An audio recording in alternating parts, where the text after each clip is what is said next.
So a few years ago, yet another person had told me, don't cry. And I wrote something that I really think it was a turning point for me. So I wanted to share it with you. This is what I wrote. Regardless of frequency or reason, crying is the body's natural, healthy way of releasing an emotion which has become too overwhelming for the host. How often has someone said to you, don't cry? Maybe they said it in a kind, loving way, or maybe it was said full of judgment. Either way, I'm guessing that you internalized it as shame and told yourself that crying is bad, you're weak, or something along those lines. Today, we are putting together a game plan to allow you to stop stuffing those emotions and shaming yourself, and instead, express how you're feeling so you can still connect with others even when big emotions bring on tears. But before we get into that, I want to talk about something that brought me to tears, and that is a review that was left by Heather, the host of the Warrior Words podcast. Heather writes, "What a fantastic new podcast. From the first episode, we clicked. As a result of Alyssa's opening episode with concrete tips to try, I listened to them all and subscribed so I wouldn't miss a single episode. Alyssa combines personal stories and actionable steps to make the listener feel comfortable while encouraging them to take a step or two outside their comfort zone.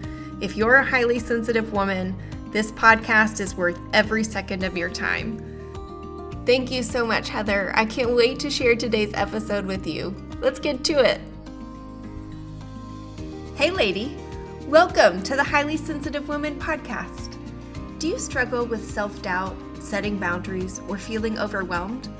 My name is Alyssa, and I'm a highly sensitive woman who spent years trying to fit in, ignoring my own needs, and living in constant fear of disappointing others. But I finally discovered the power of embracing who I am, and now I don't feel so broken. In this podcast, you'll learn to find your voice, set boundaries, and live with bold confidence and inner peace. Grab a cozy blanket. It's time to connect with someone just like you. Can you relate to this statement? All emotions come out of me in tears.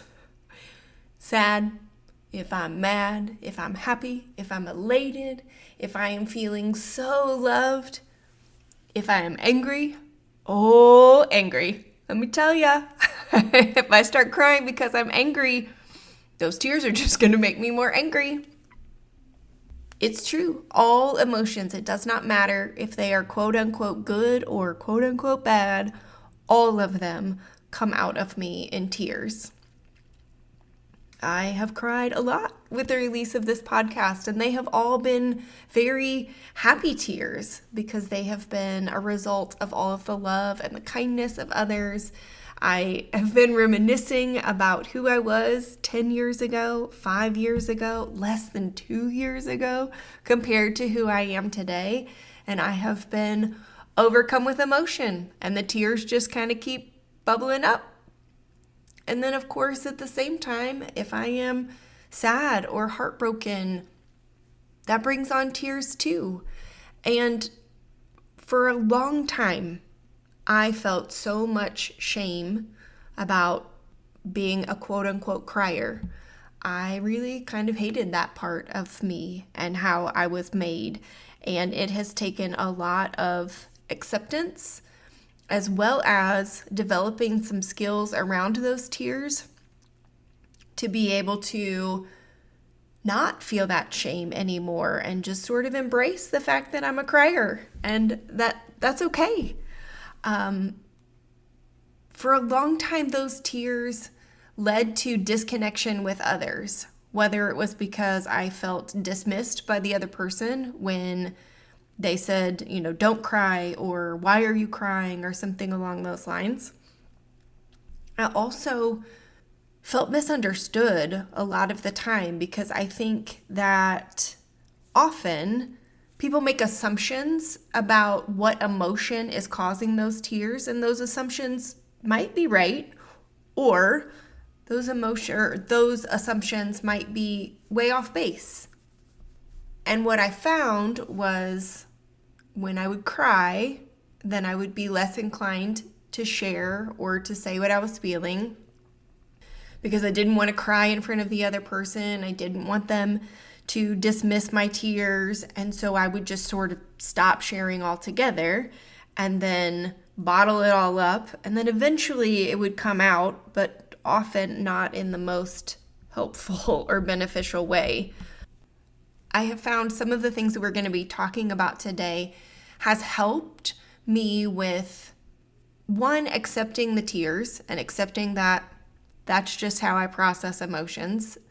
And it has also helped with building connections and intimacy with others because I am more vulnerable to express where the tears are coming from, and I don't hold back because tears might come. So a few years ago, yet another person had told me, don't cry. And I wrote something that I really think it was a turning point for me. So I wanted to share it with you. This is what I wrote. Regardless of frequency or reason, crying is the body's natural, healthy way of releasing an emotion which has become too overwhelming for the host. And that's really what happens. The emotions become so big that our body has to release them. And for us, as highly sensitive women, tears is the way that we release them. And I have found that most of the time when the other person says something like, don't cry, or why are you crying, that it's because they are uncomfortable and they don't know what else to do. And certainly they have their own work to do around that and being able to sit in their own discomfort without dismissing you. But there are some things that we can do through accepting our own tears that can help us and the other person be more comfortable in the situation, and that will lead to a deeper connection. So one that I have found really helpful, I have to give credit to one of my mentors, Sarah. She actually is the one who gave me this phrase, and I have found it incredibly useful. And you can use it exactly as it is or tweak it to fit what feels right for you. But the phrase was, you'll notice I'm crying and it's because I care so much.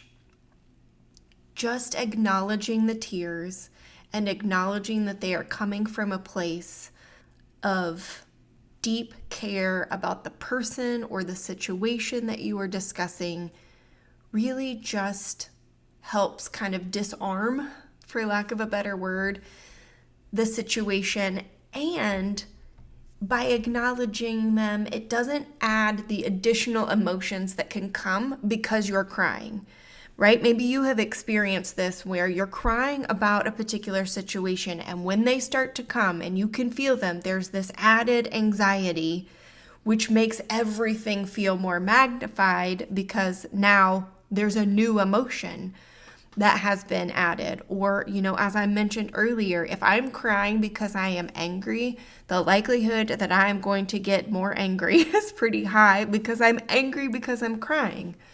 But I have found that if I am angry and I use the phrase, you'll notice that I'm crying and it's because I care so much, that secondary anger doesn't tend to compound the situation, which is really helpful for me and for the other person because now they know that I care, and maybe they're going to be perhaps a little bit more understanding because I'm crying, or it can just kind of help keep the situation from escalating even further.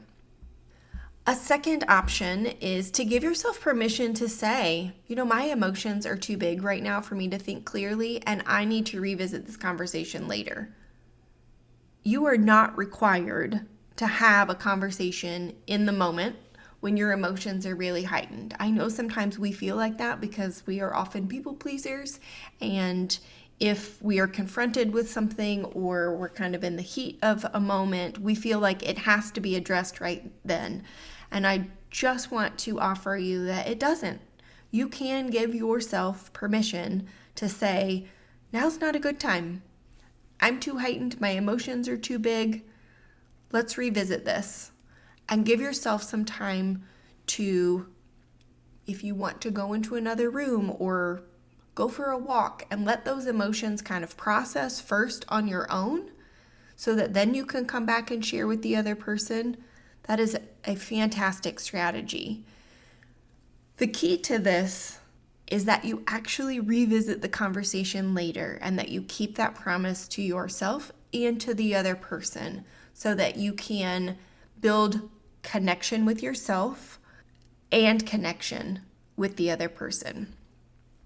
A third strategy is, if you choose to have the conversation in the moment and you are crying and later you have thought about it and you really feel like the person misunderstood you, like you really got the sense that they thought that the tears were connected to emotion A, and really it was emotion B that was causing those tears to come, I encourage you to revisit that conversation and just go back and say, I just wanted to clarify, this is the emotion that was behind the tears. I experienced this not too long ago. The person I was having a conversation with thought that I was angry about the information that they were sharing, and I was crying, and I think because they thought I was angry, they kind of came back at me with some anger. And in the moment, I was a little too heightened and I wasn't able to articulate well exactly where those emotions were coming from and what was causing the tears. But a few days later, I went back and sat down and I said, I just wanted to clarify that the tears were actually coming from a place of hurt because you had been lying to me repeatedly. It wasn't the truth that you shared that caused me to be angry, and that's why I was crying. It was that I was hurt that you weren't honest from the very beginning. And that conversation and explaining where the tears were coming from led to a better connection and transparency with the two of us. A situation that happens for me pretty frequently is I can feel tears and emotions kind of building for me, but they just won't come. I don't know if you can relate to that, but in a really stressful situation or when you've been taking on a lot of new projects or there's just a lot going on, sometimes the tears can sort of build gradually as the emotions are growing, and it almost never fails that they decide that they're going to come at a very inopportune time. And so historically, I would just shove them back down, which would then cause a delay even further of when they were finally going to come. And I can always tell when I need them to come, and I start getting a little more agitated. I almost start talking to my body, will you please come? If you find yourself in a situation like that where you feel the tears or the emotions building and you need to cry because you know that is a way that your body purges, but the tears won't come, and then something happens and it is a very inopportune time when your body's like, okay, now it seems like a really good idea to release all of these tears, but you don't want them to. Instead of just stuffing them back down, have a conversation with your body and your emotions and say, I see you. I hear you. I recognize that you are ready to release. Now isn't a great time, but I promise we will revisit this. And whether it's later that night when you get home and can be alone, or if it is you need to wait until the weekend, just having a conversation with your body and letting it know that you recognize those emotions are there and you promise that you will revisit it. And then it is really important to keep that promise to yourself. The first couple of times that you do this, and it might always be like this, when you tell your body, we're going to revisit this, and you give it a designated time, when you get to that designated time, your body might not be super on board with you for releasing those emotions and those tears. So you might need to do something to help release them, whether it is a movie that you know will make you cry, or listening to some music, or if there is a friend that you can talk to that you know if you start talking that she might be able to ask you some questions to help bring up those tears. Whatever works for you that is almost a sure thing that it will make you cry, you might have to help give your body a little boost to release those tears. And then once they start coming, just let them come and let your body purge. And what you will find if you start implementing these strategies, you will find that there's some acceptance that comes with them. For me, I don't get nearly as upset when I cry. And if I cry in a situation where I might prefer that I wouldn't be crying, I have found that I have a little bit more control over them. You know, they might be like a slow stream down my cheek versus an uncontrollable sob. So my body is still releasing the emotion and the tears are still coming, but they're in a more manageable way.